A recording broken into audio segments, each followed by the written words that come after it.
We all have them, blades on our wish list that we just feel are just so far above and beyond anything we could ever hope to get. Blades that we gravitate to, that we just connect to us on a level that most other knives just can't offer us. Well, folks, today I am just so looking forward to this video and showing you a knife that has been on my wish list, want list for, I don't know, over a year. I am so excited to introduce you to this blade today.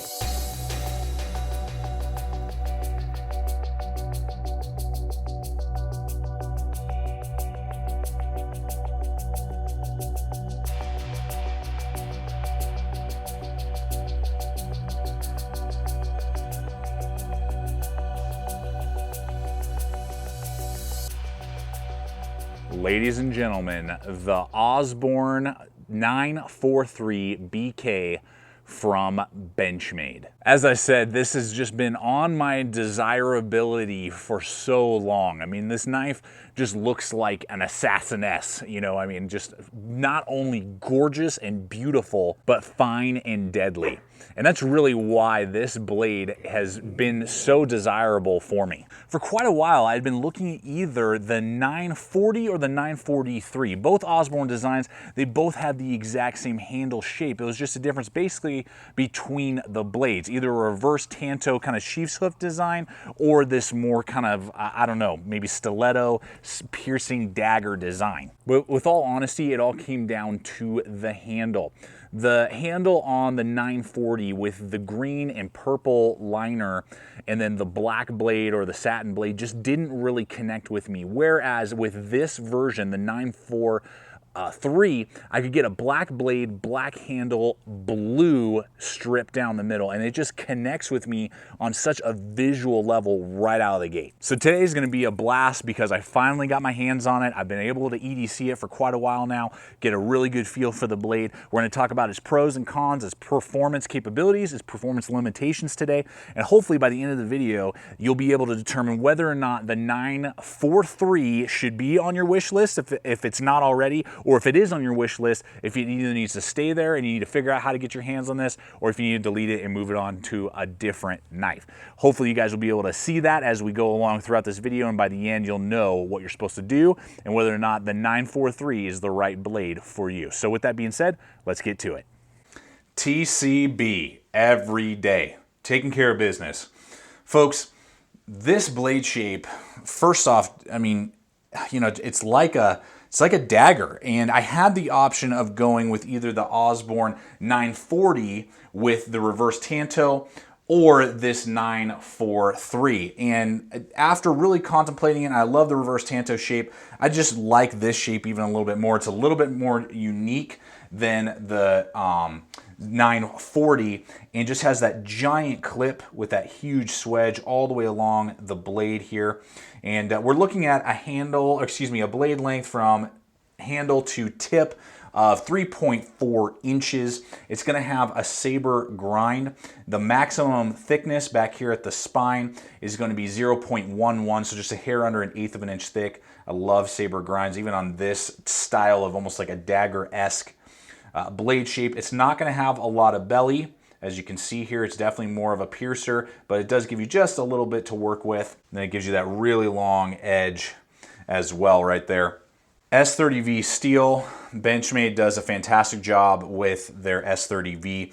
Holds a very good edge and isn't too difficult to get an edge back on. It will be obviously more difficult than say like your AUS8s and those type of lower end steels, but it is rather easy to work with. But to just roll in some really good perspective so you can get how piercing and dagger-esque the blade shape is, this limited run Benchmade Griptilian full size, you can see they're just wide and a little bit kind of blunt, whereas this is much narrower and a lot more piercing in its overall just shape and design. So how does that really perform when you're using the 943? And you know, what's this blade shape really going to excel at, and what's it going to be held back by?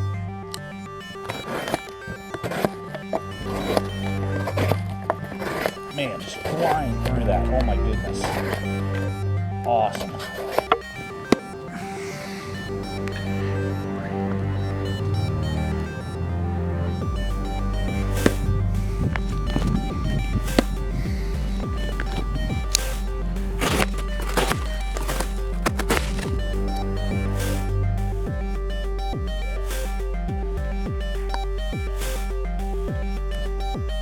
Good nothing. It's like stealth. Maybe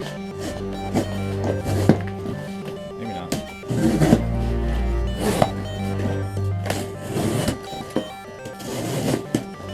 So Nate, out of the ones that you just used, which ones, or which one was the best cardboard cutter? The three I used, the best ones were really nice.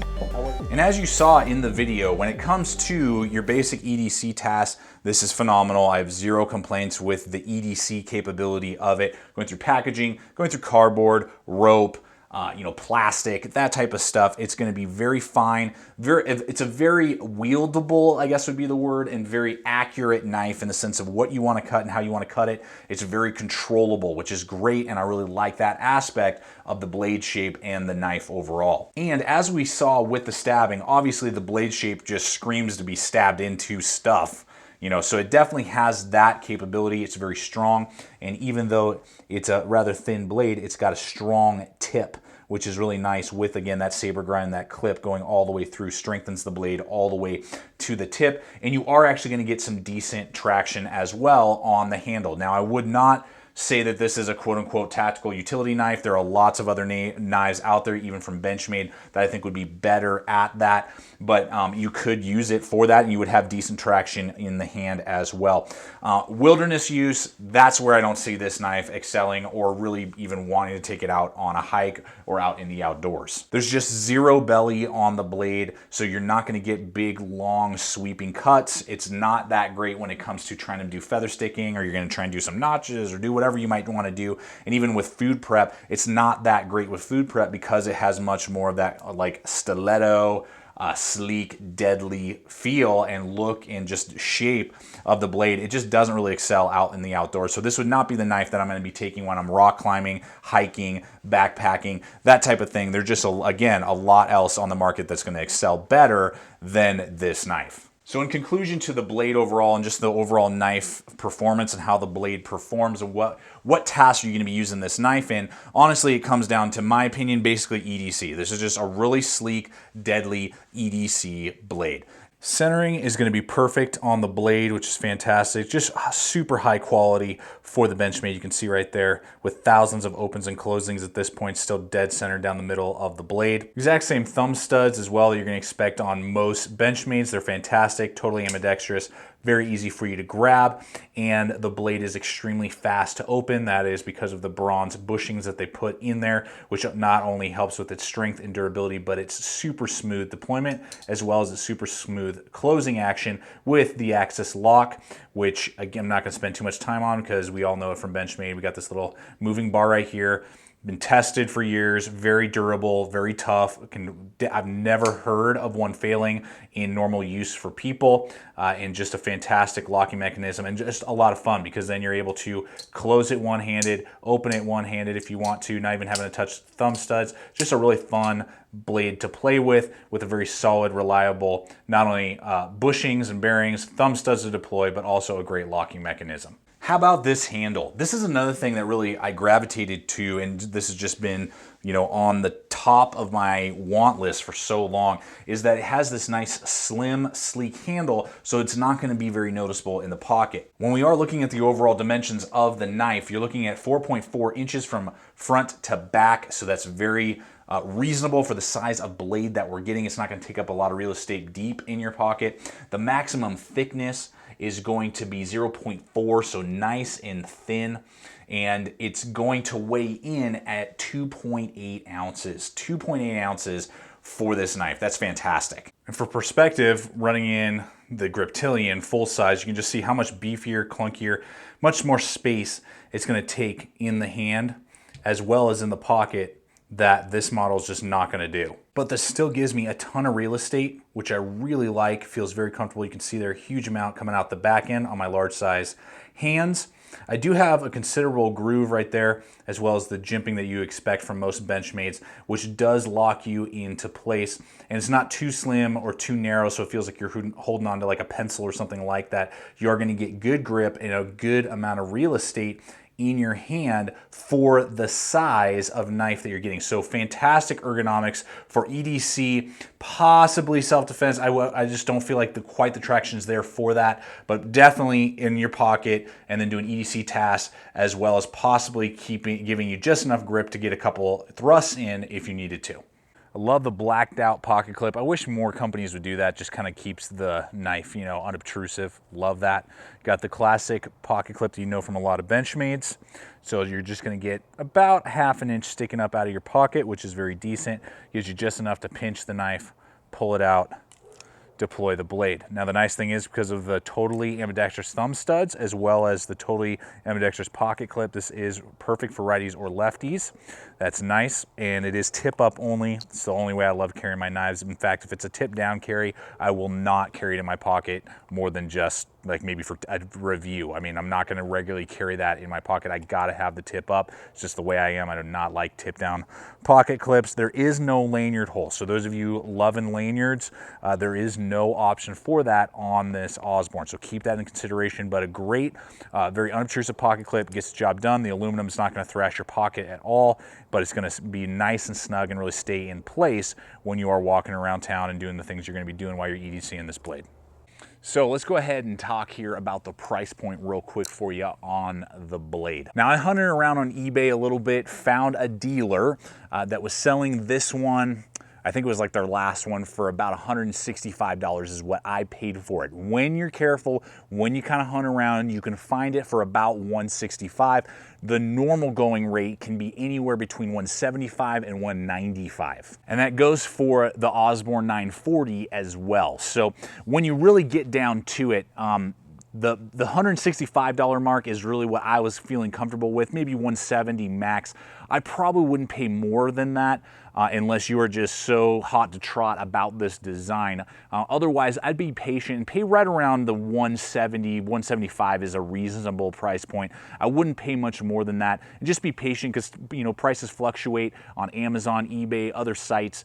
And honestly, for that price point, you're getting a lot. And I would say for the price point, you are getting a lot of bang for your buck, as well as just a feel of beauty and quality that is hard to find for under $200. Well, folks, sadly, it's time for us to bring this review to you to an end that we've been talking about today. And I got to bring this blade off the screen and wrap up my final thoughts. And just, has it been worth holding this knife in such high regard, top of my wish list for over a year now? Now that I have it, you know, has the honeymoon worn off and is just kind of like blah, you know, or am I still just digging this knife? And, you know, where does it fall into my likability and just enjoyment factor that this Osborne 943 offers? It's easy. I love this thing. I love this blade. One of my favorite EDC knives that I have ever purchased. I mean, it is just so much fun to carry. I carry it way more often than my Benchmade Griptilian. So, you know, if you have a full-size Griptilian, you're kind of contemplating, well, you know, is it going to basically do the same things as the, you know, my Griptilian does, this Osborne design?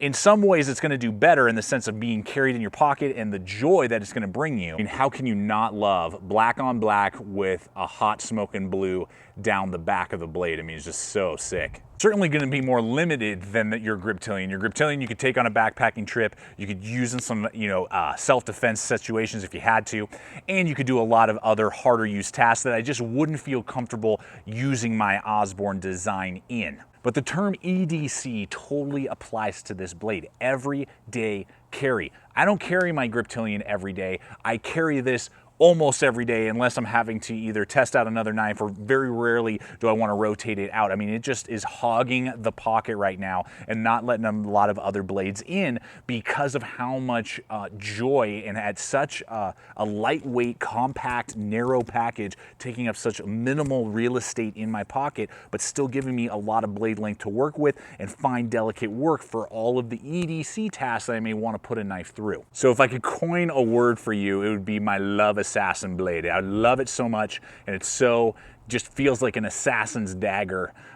So it's my Love Assassin blade, if you will. I'm sure that'll be in the title probably. But I just love this blade, guys. It gives me such a level of joy, and it was totally worth waiting the 1.5 years, and the honeymoon has not worn off, and it's been, I want to say, like 3 months since I purchased this blade. So totally digging it, guys. If you've been thinking about the Osborne, either for 940, and that just seems to be more your taste, cool. It's very similar in a lot of ways. Or for me, the 943, and you like it because it kind of stands out as well, just a little bit different than the 940, because the 940 I think is a little bit more popular, has a little bit bigger sales. But this 943, not only is it a little classier in my opinion, stands out from the crowd, but man, can it perform in the EDC task, and it's just such a blast to hold, carry, and use. So ultimately, guys, I hope that this video is pointing you in the right direction, showing you the pros and cons of this blade. As always, check us out on all the relevant social media. Links are in the description below. It's a great way to find out what's up and coming here at the channel. Please subscribe, comment, like, share this video. As always, remember, stay equipped, stay prepared. We'll see you out there.